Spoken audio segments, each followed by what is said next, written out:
Hi guys, आज हम जो बात करने वाले हैं वो बात करने वाले हैं क्लासिफिकेशन ऑफ मैटर की। किसकी?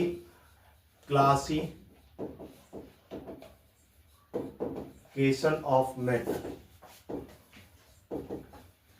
क्लासिफिकेशन ऑफ मैटर को दो टाइप्स में डिवाइड किया गया है। इसका जो क्लासिफिकेशन है, इसका जो क्लासिफाई किया गया है वो दो टाइप में क्लासिफाई किया गया है। एक हो जाता है केमिकल प्रॉपर्टीज,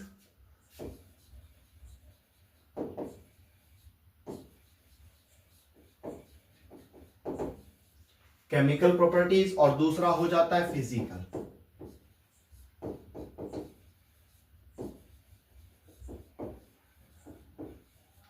एक हो जाता है केमिकल प्रॉपर्टीज और दूसरा हो जाता है फिजिकल प्रॉपर्टीज। अगर हम बात करें यहां पे आपकी फिजिकल प्रॉपर्टीज की, तो फिजिकल प्रॉपर्टीज को तीन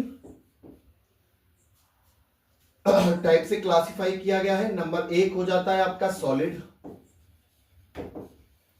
दूसरा हो जाता है लिक्विड, और तीसरा हो जाता है आपका गैस। ये तीनों की तीनों स्टेट आप लास्ट क्लास में पढ़ चुके हैं, ठीक है।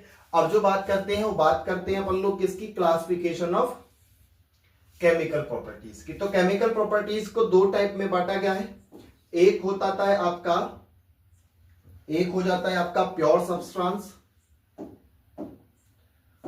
एक हो जाता है आपका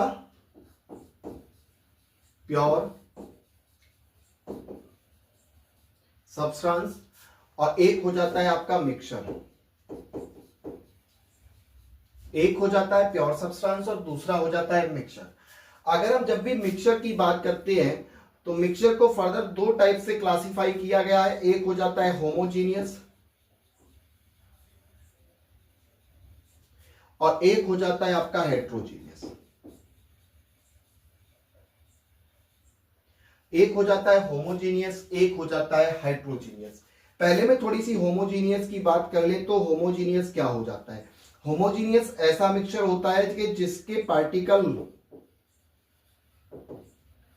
पार्टिकल्स जो होते हैं वो इनविजिबल फॉर्म में पाए जाते हैं, या फिर ये कह सकते हैं कि ये यूनिफॉर्म मिक्सचर होता है, ठीक है। और वहीं पे जो आपका हेट्रोजीनियस मिक्सचर होता है, हेट्रोजीनियस मिक्सचर क्या होता है? इसके जो पार्टिकल होते हैं वो विजिबल फॉर्म्स में होते हैं। ये विजिबल फॉर्म्स में होते हैं और ये इनविजिबल फॉर्म्स में होते हैं। विजिबल मींस ऐसा पार्टिकल या ऐसा सॉल्यूशन या ऐसा मिक्सचर कि जिसमें आपको सॉल्यूट के पार्टिकल्स दिख रहे हो, विजुअल फॉर्म्स हो जाते हैं, उसको हम हेट्रोजीनियस कहते हैं। और जिसमें पार्टिकल इनविजिबल फॉर्म्स में होते हैं, वो पार्टिकल दिखते नहीं है, तो उनको हम लोग होमोजीनियस कहते हैं। वहीं पे हम लोग अगर बात करें आपके प्योर सब्सटेंस की, तो प्योर सब्सटेंस को दो टाइप से क्लासिफाई किया गया है। पहला हो जाता है आपका एलिमेंट और दूसरा हो जाता है आपका कंपाउंड। एक हो जाता है आपका एलिमेंट और दूसरा हो जाता है कंपाउंड। वहीं पे अगर मैं बात करूं एलिमेंट की, तो एलिमेंट में कुछ एग्जांपल अपन लोग लेना चाहेंगे, जैसे nitrogen, carbon, oxygen, sulphur, phosphorus, etc. ये सभी कौन है? आपके एलिमेंट्स हो जाते हैं। और ये सारे के सारे एलिमेंट्स जो होते हैं वो सब क्या होते हैं?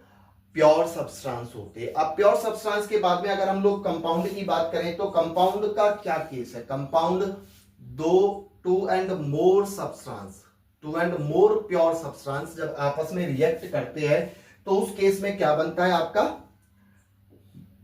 कंपाउंड बनता है। लेकिन कंपाउंड का एक केस और है। वो केस क्या है कि इसका जो रेशियो होगा वो कांस्टेंट रेशियो होगा। Constant ratio. ये जो आपको मिलेंगे, ये जो आपको मिलने वाले हैं, ये कैसे मिलते हैं आपको? कांस्टेंट रेशियो में मिलते हैं। कांस्टेंट रेशियो में मिलेंगे। कांस्टेंट रेशियो होता है। कांस्टेंट रेशियो लाइक एग्जांपल की अगर अपन लोग बात करें, एग्जांपल की हम लोग बात करें कि मैं एग्जांपल लेता हूं पानी का, मैं एग्जांपल लेता हूं यहां पे हाइड्रोजन परऑक्साइड का, तो इनका जो रेशियो है, ratio hydrogen is to oxygen और हाइड्रोजन इज टू ऑक्सीजन, यहां पे जो रेशियो रहने वाला है वो 1:1 हो 2:1 होगा, और यहां पे जो रहने वाला है वो 2:2 रहने वाला। अगर इसको सॉल्व करेंगे तो 1:1 हो जाता है। ठीक है, ये इनका कांस्टेंट रेशियो रहता है कि जैसे मेरी रेस्पेक्ट में, आपकी रेस्पेक्ट में, किसी अदर की रेस्पेक्ट में कभी भी कंपाउंड का जो रेशियो है वो नहीं बदलता है, मतलब वेरिएबल रेशियो नहीं होता है। तो जो कंपाउंड होता है, कंपाउंड दो या दो से ज्यादा एलिमेंट जब आपस में रिएक्ट करते हैं तब जा करके आपका एक कंपाउंड बनता है, और कंपाउंड में हमेशा क्या होगा, आपका कांस्टेंट रेशियो पाया जाएगा। ठीक है, तो आज के लिए इतना ही। धन्यवाद, नमस्कार।